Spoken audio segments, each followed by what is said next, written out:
Alhamdulillah, salatu wassalamu ala rasulillah, la hawla wa la quwwata illa billah. Ada pertanyaan?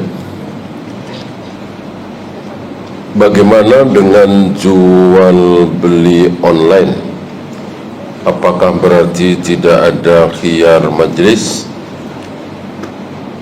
Bagaimana khiyar majlis? Akan sulit, orang nggak ketemu kan. Namanya khiyar majlis itu satu majlis ketemu. Nah ini nggak ketemu ya, sulit. Gimana caranya? Dikiaskan kemana gitu ya. Kalau khiyar majlis ya masih berhadapan di satu majlis itu. Lah kalau dikiaskan jual beli online ya pasti pegang handphonenya gitu ya susah. Saya masih megang handphonenya nih, berarti bisa dibatalkan gitu. Nah, alhamdulillah di beberapa toko online itu boleh kan membatalkan ya, berarti nggak ada masalah.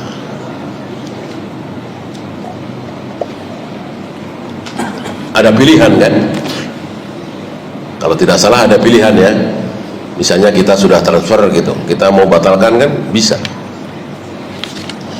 Kalau tidak bisa ya berarti kita tidak bisa menuntut ya.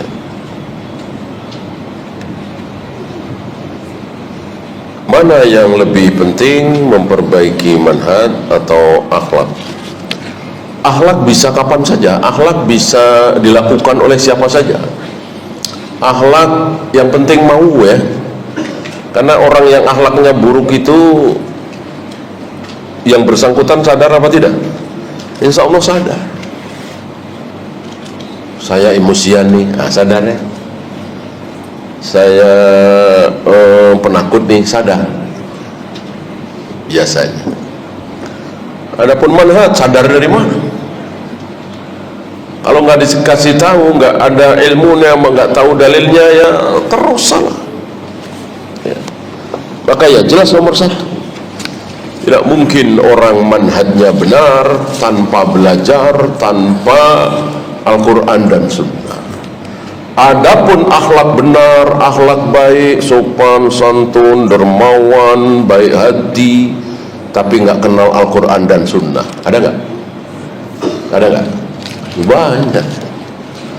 Kafir, Buddha, apa Hindu, apa Konghucu, tapi baik, sopan, dermawan, rajin menolong sesama, banyak ya. Tanpa belajar bisa baik. Bahwa dua-duanya penting ya jelas ya.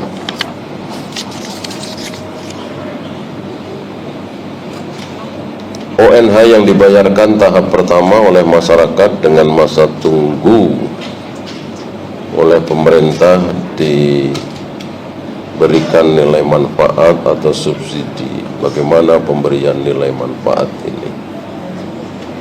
Itu urusan pemerintah ya. Urusan pemerintah. Ketika kita sudah membayarkan ONH 30 juta misalnya, ya terserah. Itu sudah uang pemerintah, mau diapakan ya terserah pemerintah. Lebih baik kita husnudon ya kan.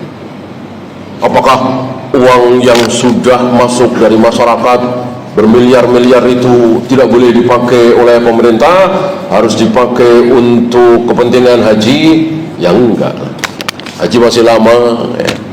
Diapakan ya terserah. Yang penting tanggung jawab gitu ya. Nah misalnya antum titip uang ke saya 5 juta misalnya ya kan, apakah 5 juta itu betul-betul harus saya taruh di laci gitu? Ya enggak lah, saya buat ini buat itu nggak masalah. Yang penting ketika antum butuh saya siap gitu ya kan. Kecuali barang barangkali ya. Uang kan bukan barang, artinya 5 juta itu kan nggak harus itu. Antum nitip uang ke saya 5 juta, apa iya antum ini nomor serinya ini ya, uangnya ini ya. Nah, nanti saya ambil yang nomor seri ini juga ya, ratusan ribu ya. Ya tentu ini kayak bocah ya. Tentu uang adalah nilai. Kecuali sepeda, motor, ya tentu nggak boleh diganti. Paham ya? Uang DP kalau transaksinya batal seperti jual beli, apakah hangus atau dikembalikan? Dengan perjanjian ya, dengan perjanjian boleh. Ini kalau bapak batalin DP hangus ya. DP yang 1 juta ini harganya misalnya 50 juta ya,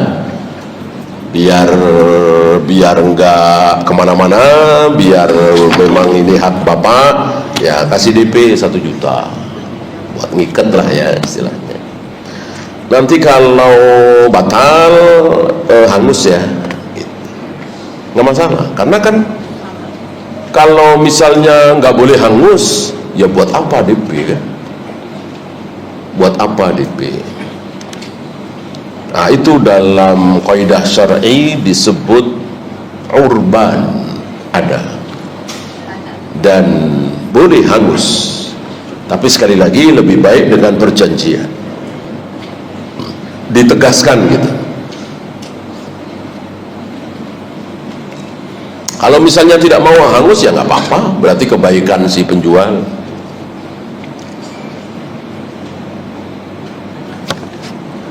Katanya ada hadis dari Ibnu Abbas bahwa Rasulullah sholat malam 13 rakaat. Bagaimana ini? Sudah dijawab oleh Syalbani, oleh para ulama. Yang dua adalah satu ba'diyah isya. Beliau sebelum sempat ba'diyah isya. Ada yang mengatakan yang dua ini sholat iftitah, karena ketika kita sholat malam disunahkan dibuka dengan 2 rakaat yang ringan ya. Kalau mau panjang begitu ya, dibuka dengan 2 rakaat yang ringan.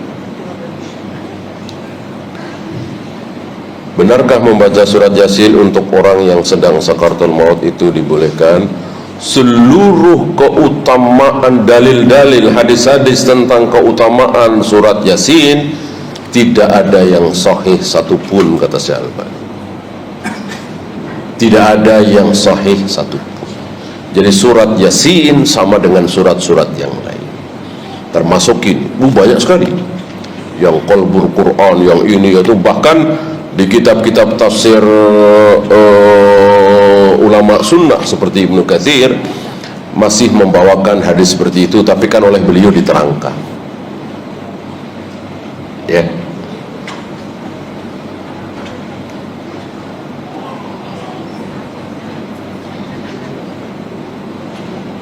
Apakah orang yang memilih diam karena tidak diberi kesempatan untuk tampil berdakwah berarti tercela? Tidak. Ketika seseorang itu diam karena sudah banyak yang mewakili, nah itu lebih baik gitu ya.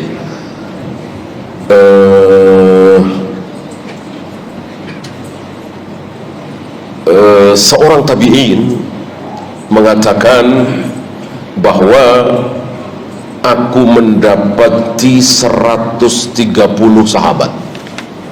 Berarti sedikit ya. Kalau ribuan sahabat kan banyak. 130 sahabat. Berarti sudah akhir-akhir.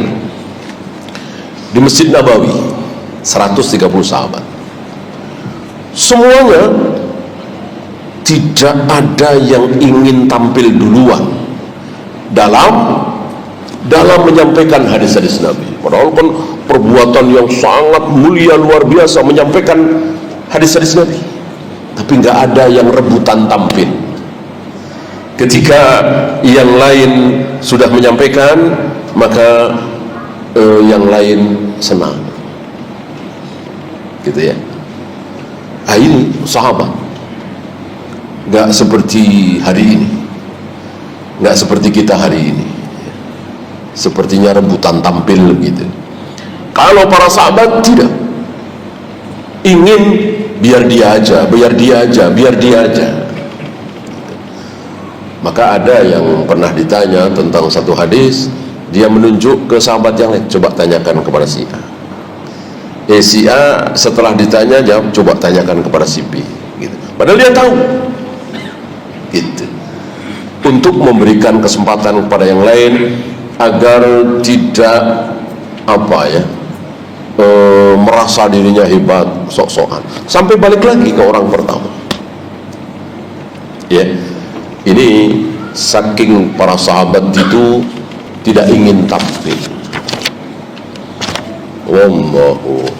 Ya, itu saja.